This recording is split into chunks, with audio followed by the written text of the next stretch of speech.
السلام عليكم الاخوات، كي دايرين؟ لاباس عليكم؟ نتمنى تكونوا بخير وعلى خير.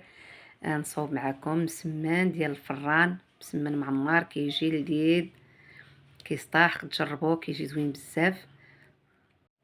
ندوزو للمقادير وطريقه التحضير. كناخذوا كاسرونه كندير فيها الفلفله مقطعه رقيقه، ممكن ديروا الفلافل 3 الا كانوا عندكم، حتى الصفراء كتجي مزيانه. استعملت غير هاد الجوج، والبصله مقطعه رقيقه، والشحمه اللي كتكون فيها العطريه، فيها التحميره والبزار والكمون وسكينجبير وصافي. وكندير زيت البلديه وكنشعل النار وكنبقى نحركها حتى كتهبط لينا هاد البصله وهاد الفلفله هادي، كيتشحروا مزيان حتى كيطيبوا صافي. وكندير العطريه اللي هي الكمون، التحميره، البزار، سكينجبير، الخرقوم والقزبر كارم، وكنقصوا البوطه وكنخليهم يطيبوا. كيطيبوا نص طيبه. لا طابو ما كيقطعوش لينا العجينه. ملي كنعاودو نعمرو ما كتقطعش لينا العجينه، ضروري خصهم يطيبوا شويه صافي. وكنبقى نحرك هكا حتى كيطيبوا. كنزيد في الاخر قزبر ومعدنوس مقطعين رقاق،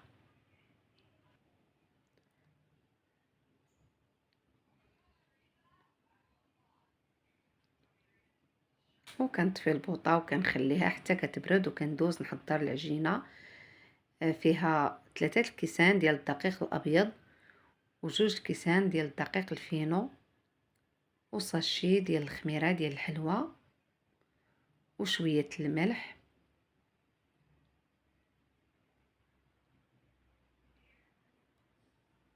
ومعلقه ديال العسل، وصافي. وكندير الماء كنبقى نزيدو تدريجيا صافي. وكنعجنها بهذا الشكل تبقى قاصحه شويه. وكنزيد 2 معالق ديال الزيت المائده وكنخليها ترتاح شويه. كنحاول نلبسها بهذا الزيت كامله باش ما كتنشفش، كديرش لينا واحد القشره صافي. وكنديرها في هاد الصاشيه وكنخليها ترتاح شويه صافي حتى كترخى وكتجيب هاد الشكل هذا. كتجي رطبه، كتجي ساهله في الخدمه، ما كتعذبناش بلا ما ندلكوها. راه غير هاد الطريقه هذه كتخليها مدلوكه وساهله في الخدمه صافي. وكنبدا نشكل كويرات صغار، كنبقى نشكل كويرات بهذا الحجم هذا.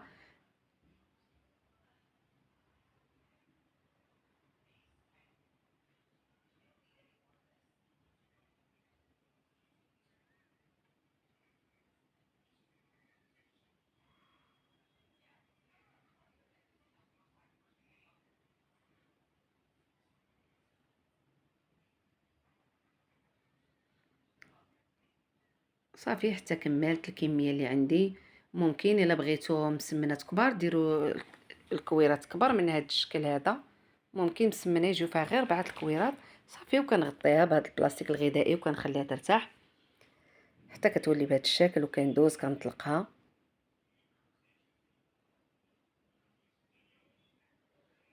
نحاولوا نرقوها مزيان.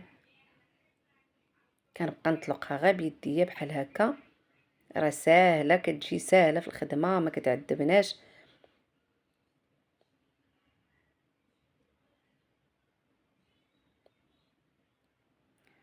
وكنبقى نطلقها بهذه الطريقه هذه. قد ما ورقناها قد ما كيجي مسمن ممرق وكيجي مزيان، ما كتجيش فيه العجينه من الداخل، كيجي ممرق ومقرمش صافي. كنبقى نورقها هكا، كنحاول نضرب هاد الجنيبات هادو وكندوز كندير هاد الحشوه بعد ما بردات. ممكن هاد الحشوه ديروا فيها الكفته، ممكن ديروا فيها طريفات ديال الدجاج.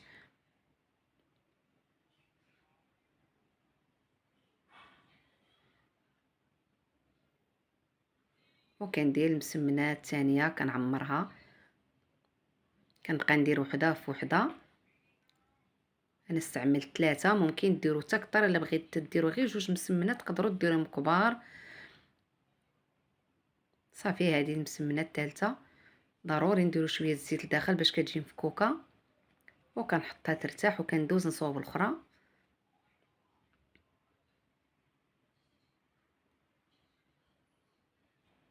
وكنبقى نورقها بيديا نفس الطريقه الاولى. نحاولوا نضربوا هاد الجنيبات هادو باش ما يبقاوش لينا غلاظ، يجينا معجنين صافي. ونبقى نضربها بيديا هكا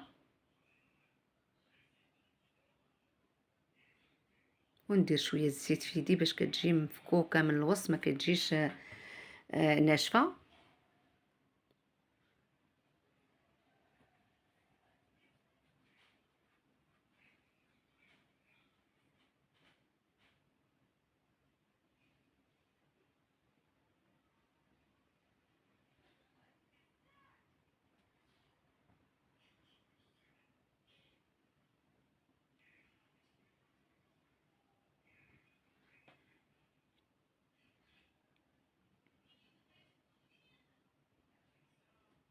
صافي وكنكون كملت وخليتهم ارتاحوا شويه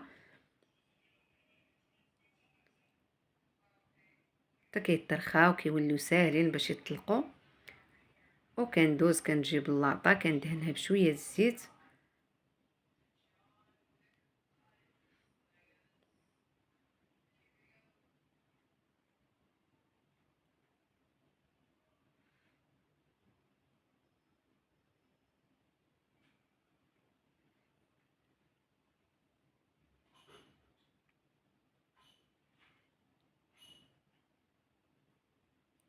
وكندير شويه الزيت في يديا وكنطلقهم. انا استعملت هنا جوج، الا كانت كبيره ديروا غير مسمنه وحده.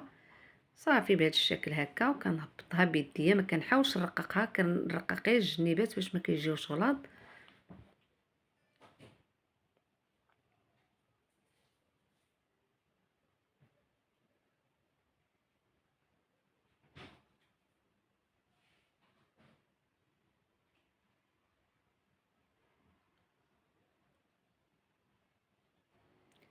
وكنحاول نقاد بيديا باش ما كتعواش ليا مسمنه، باش كيجيو مقادين هكا.